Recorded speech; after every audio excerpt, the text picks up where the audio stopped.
Na kabla ya kuendelea na somo letu ambalo tulikuwa tumelianza pamoja nawe linalosema Petro akabidhiwa funguo za ufalme wa mbinguni, sasa ufanye angalisho asikuache nje.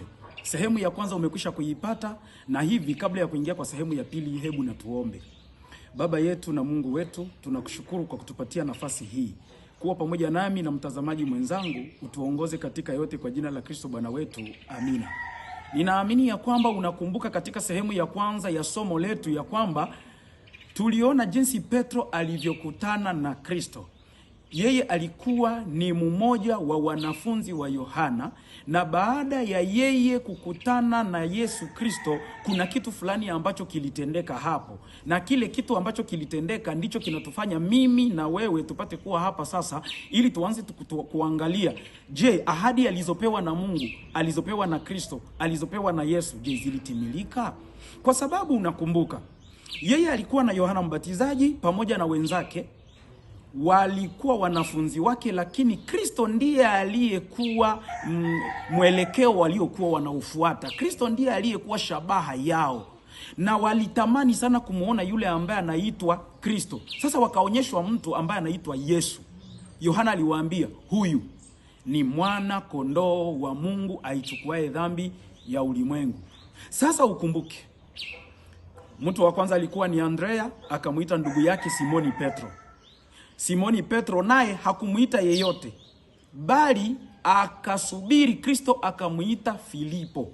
Filipo sasa naye akaenda kumuita Nathanaeli. Yule Nathanaeli akaja akakutana na wenzake watatu, wakawa wane. Yesu akaanza mpango na wale wane.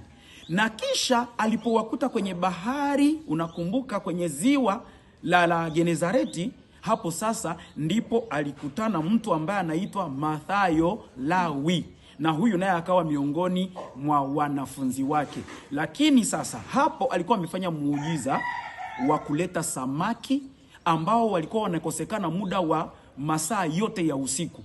Petro na wenzake walitafuta samaki usiku wote wakakosa. Sasa Yesu alitumia muujiza huu ili kugusa akili ya Petro, kugusa akili ya Petro na wenzake wajue kwamba yeye ni nani. Na ninaamini ya kwamba unakumbuka, Petro alimwambia, mimi ni mwenye dhambi, tafadhali ondoka kwangu, mimi sistahili kuwa pamoja nawe. Lakini Yesu akasema, usiogope, mimi nitakufanya mvuvi wa watu. Sikiliza, kwa nini wanafunzi waliachana na Yohana na wakamfuata Kristo? Je, walikosea? Hapana. Tunapoendelea mbele tutatambua kwa nini hawakukosea. Kwa sababu kule kukosea kwao kungelikuwa ni dhambi ikiwa Yohana angetuambia, lakini Yohana katika kipindi cha mbele tutakachokifikia, tutaona ya kwamba Yohana aliwaambia ya kwamba wanafanya vema kwa sababu naye alistahili kuishia hapo. Kwa nini Yohana asingelichukia wanafunzi wake kumfuata Kristo? Yeye alijua ya kwamba anakuja ni kuandaa mapito ya Yesu, kuandaa njia ya Yesu, kuandaa mahali Yesu atakapopitia. Na kwa kushuhudia hiyo, Yohana aliwashuhudia katika kitabu cha Yohana sura ya 3 mstari wa 25. Hebu tuangalie hapo pamoja na wewe, tuanze kusoma. Tuangalie nini ambacho Yohana Mbatizaji alishuhudia mbele ya wanafunzi, akiwaonyesha wazi ya kwamba ilikuwa ni lazima yeye kazi yake ifikie mwisho. Kumbuka kauli aliyotumia alipokuwa akibatiza. Walipomuuliza, je, wewe ndiwe Kristo? Akasema hapana. Wewe ndiwe nabii yule? Akasema hapana. Wewe ndiwe Elia? Akasema hapana. Kilichomfanya akatae hizo kazi zote, kwa sababu alikuwa na kazi yake maalum, ni ya kutengeneza njia ya Masihi. Na yeye alipokuwa kabisa amekwisha kumuona Masihi, kazi yake ilitoka juu inaenda ikishuka, ya Masihi inatoka chini inaenda ikiinuliwa.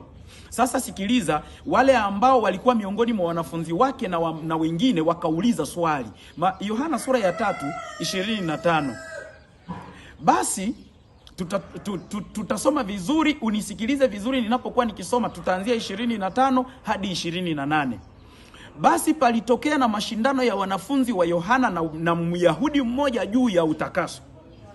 Wakamwendea Yohana wakamwambia, Rabi, yeye aliyekuwa pamoja nawe ngambo ya Yordani, yeye uliyemshuhudia, tazama yuko anabatiza na watu wote wanamwendea. Unaona ya kwamba hili sasa ni changamoto linaingia katika kazi ya Yohana. wanamwambia yule ambaye ulimshuhudia, sasa amekuwa na watu wote wamekuacha wewe, wanamfuata yeye. Yohana alisemaje? Yohana akajibu akasema, hawezi mtu kupokea neno lolote isipokuwa amepewa kutoka mbinguni. Ninyi wenyewe mwanishuhudia ya kwamba nilisema mimi siye Kristo, bali nimetumwa mbele yake. Aliye naye bibi harusi ndiye bwana harusi. Lakini rafiki yake bwana harusi, yeye anayesimama na kumsikia aifurahia sauti yake bwana harusi, basi hii furaha yangu imetimia. Yeye hana budi kuzidi, bali mimi kupungua. Yaani Yohana na wajibu wazi wazi, anawaonyesha ya kuwa yeye alistahili kupungua na Yesu alistahili kuzidi. Ile Yesu kuzidi ni kusema hata vyote alivyokuwa navyo Yohana amevipatia Kristo. Ni kama vile wanavyofanya remise reprise. Wanafunzi waliokuwa wa Yohana hawakuwa wa Yohana, bali alikuwa na waandalia Kristo. Na na vyote alivyovifanya Yohana havikuwa vyake, bali vilikuwa vinatoka kwa uwezo wa Roho Mtakatifu, ambaye ndiye atakayeongozana pia na Kristo kwa ajili ya wokovu wa wanadamu. Sasa unaona ya kwamba jibu la Yohana limekuwa wazi wazi, likitolea hawa watu ujibu kamili ya kwamba msishangae kuona mimi nimeshindwa kuendelea, kwa sababu yeye anastahili kuendelea nami nastahili sasa kushuka. Ni kusema kama mimi nimekusaidia kufikia kwenye shairi la 30, ni kusudi upate kuelewa jibu kamili la Yohana. Ninakwambia uangalie vizuri Yohana sura ya 3 mstari wa 25 hadi 30, utaona ya kwamba Yohana hakuwa na nia ya kuendelea kuishi duniani. Kwanza hakuoa, hakuzaa, alikuwa na kazi moja tu, ni ya kuandaa njia ya Kristo. Na aliposikia Kristo amekuwa tayari uwanjani, yeye ilimbidi sasa apungue na Kristo azidi. Wanafunzi wote wa Yohana wakawa wa Kristo, na wanafunzi na mafundisho yote ya Yohana yalikuwa yanajikita juu ya kauli za Kristo. Na alisema hawezi hata kufungua gidamu ya kiatu chake. Ni kusema hana hata mamlaka juu yake. Tena aliwaambia watu, hata kama Yohana alizaliwa kabla ya Kristo, lakini anasema Kristo alikuwa kabla yake. Ni kwamba Kristo aliishi kabla ya Yohana, kwa sababu alijua ya kwamba yeye ni Mungu.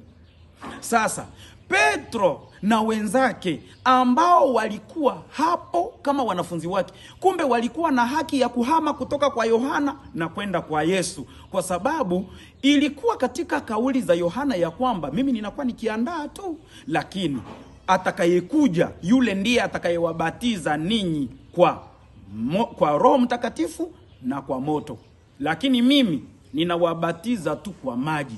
Sasa Yesu alipokutana na Petro akamwahidi kitu kimoja ambacho inaomba tuangalie kama kweli kilitimilika. Alimwambia, wewe utakuwa mvuvi wa watu. Sasa je, alichaguliwa pamoja na mitume au hapana? Sababu mitume ndio walienda kuwa wavuvi wa watu.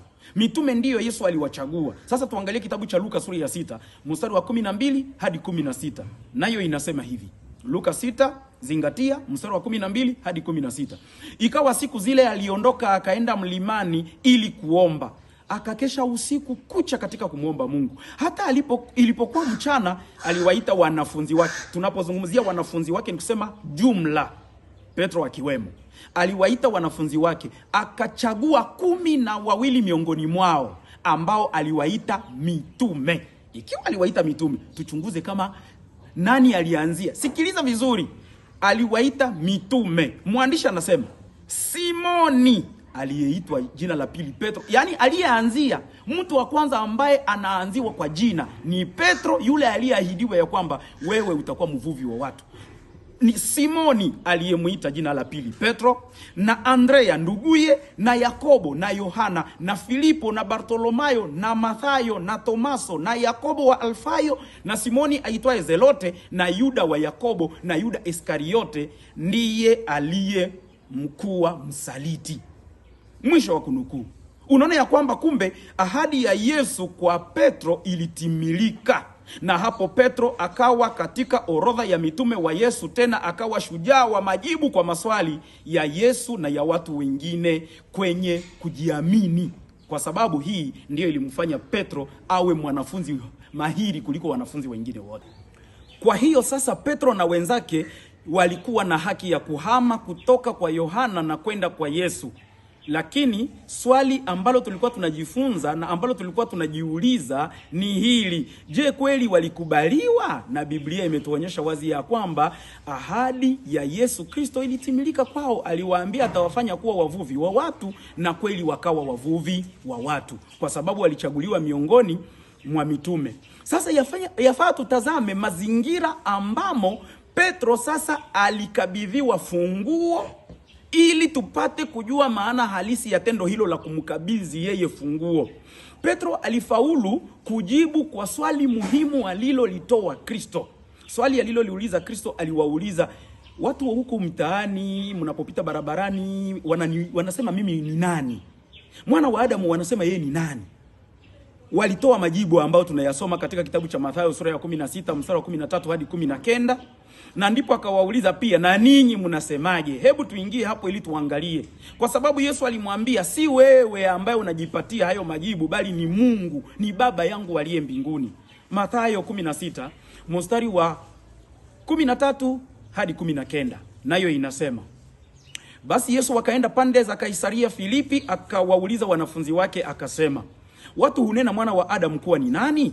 Wakasema, wengine hunena Yohana Mbatizaji, wengine Elia, wengine Yeremia, na au mmoja wapo wa manabii. Akawaambia, ninyi nanyi mwaninena mimi kuwa ni nani? Simoni Petro na wenzake, si ndio waliulizwa wote wakiwa 12?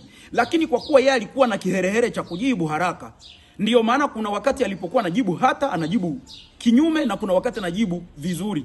Lakini kwa kipindi hiki akajibu vizuri. Hebu tuangalie alijibu namna gani. Simoni Petro akajibu akasema, wewe ndiwe Kristo mwana wa Mungu aliye hai. Jibu hili linatoka ndani ya kinywa cha Petro kwa umakini zaidi, tena kwa kujiamini, si kwamba anatafutisha au anafikiria. Na Yesu akamwangalia, akamtazama.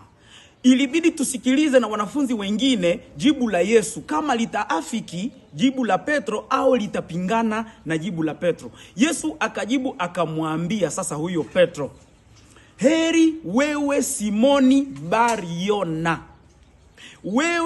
Heri wewe Simoni Bar-Yona, yani heri wewe Simoni mwana wa Yona.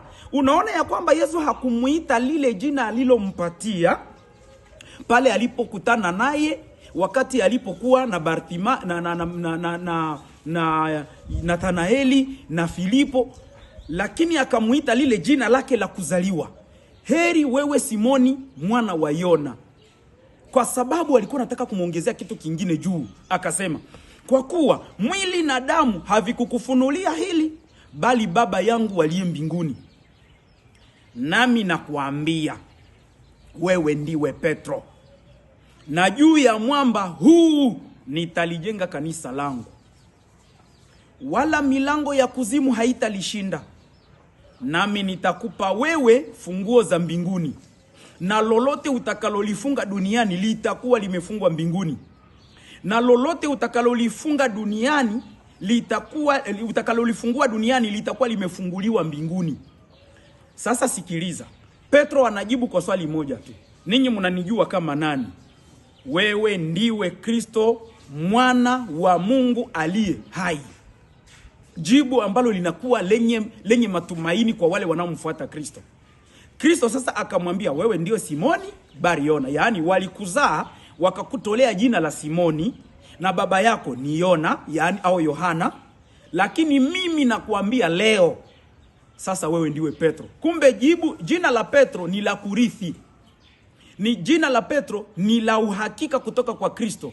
Na kwa sababu ameitwa Petro, yaani jiwe au Kefa, elewa ya kwamba ni ya maana sana, na wewe ujue maana ya jina hili katika kipindi kitakachokuja baadaye, ili upate kujua kwa nini Mungu alikubali Petro aitwe jina hili. Ameitwa Petro na anaongezewa mambo mengine juu. Amepewa funguo za ufalme wa mbinguni, funguo za ufalme wa mbinguni. Kisha akapewa jambo lingine, ruhusa ya kufunga na ya kufungua. Hapa ndipo tunakaribia kuishia, ili tuangalie sehemu sasa ya tatu itakayotutolea sasa maana ya haya maneno. Ninapenda tu nikariri, nikukumbushe haya maneno matatu ambayo yanatoka katika jibu la Yesu kwa Petro. Katika majibu ya Yesu kwa Petro, mumepatikana maneno matatu ambayo inabidi tuzingatie. Maneno matatu, na hayo maneno matatu yatatuleta kutafakari zaidi juu yake. Kumbuka ya kwamba Petro anajibu tu, wewe ndiwe Masihi mwana wa Mungu aliye hai. Yaani wewe ndiwe Kristo mwana wa Mungu aliye hai. Yesu anampatia jibu ambalo linakuwa na vitu vitatu. Vile vitu vitatu, ndugu yangu, upate kuvizingatia, kwa sababu hivyo ndivyo vitatengeneza sehemu yetu ya 3, ya 4 na ya 5 ya kipindi hiki, ili tupate kuelewa somo hili vizuri. Jambo la kwanza, Yesu anamwambia Petro maneno yafuatayo. 1, wewe ndiwe Petro. Yaani mambo ya Simoni hiyo ni kuacha. Wewe ndiwe Petro, na juu ya mwamba huu nitalijenga kanisa langu. Sasa hapo kunakuwa tatizo. Wewe ndiwe Petro na juu ya mwamba huu. Hakusema wewe ndiwe Petro na juu ya mwamba ule nitalijenga kanisa langu. Inabidi uzingatie hilo. Jambo la pili, nami nitakupa. Hakusema mimi nimekupa, bali anasema nami nitakupa funguo za ufalme wa mbinguni. Hilo ni jambo la pili. Yaani Petro anazo funguo za ufalme wa mbinguni. Ndiyo maana ninakuambia umunganganie asikuache nje. Jambo la tatu analoliambia Petro, lolote utakalofunga duniani litakuwa limefungwa mbinguni, na lolote utakalolifungua duniani litakuwa pia limefunguliwa mbinguni. Jambo hili ni la kushangaza. Anapewa funguo, lakini pia anapewa na ruhusa ya kufunga na kufungua. Unajua kuna wakati ambapo mwenye nyumba anaweza kufunga, anakukabidhi tu funguo na kuambia niwekee, lakini usifungue. Nitakapokuja nitachukua funguo zangu na fungua. Lakini Petro amekabidhiwa funguo na amepewa ruhusa ya kufunga na ya kufungua. Tena anapofunga na kufungua, mbingu zinaafiki, mbingu zinakubali, mbingu zinahakikisha. Sasa yafaa tuyatazame maneno haya na maana yake halisi, na katika sehemu inayofuata, sehemu ya 3, tutaanza na neno la kwanza lenye kusema wewe ndiwe Petro na juu ya mwamba huu nitalijenga kanisa langu. Naamini ya kwamba mtazamaji na mfuatiliaji wa Uamsho na Matengenezo TV umenifuata katika kipindi chetu hiki cha Chimba Kichuguu, na tunakuwa tukichimba kabisa kichuguu kwa ajili ya Petro kupewa funguo. Sehemu hii tunaishia hapo kwanza. Kwa neema ya Mungu tumuombe ili atupatie kile ambacho tunakitaka kukijua tena kwa siku zijazo. Hebu na tuombe. Baba yetu na Mungu wetu, mfalme wa mbingu na nchi, asante kutukubalia tuweze kujua tena jambo hili katika sehemu hii ya pili ya Petro kupewa funguo za ufalme wa mbinguni. Tusaidie tujue mengine yanayokuwa mbele yetu kwa neema yako. Kwa jina la Yesu tunaomba hivi, amina. Nakushukuru sana. Usisahau ya kwamba ulikuwa naye mtumwa wako Msaada wa Mary Deco.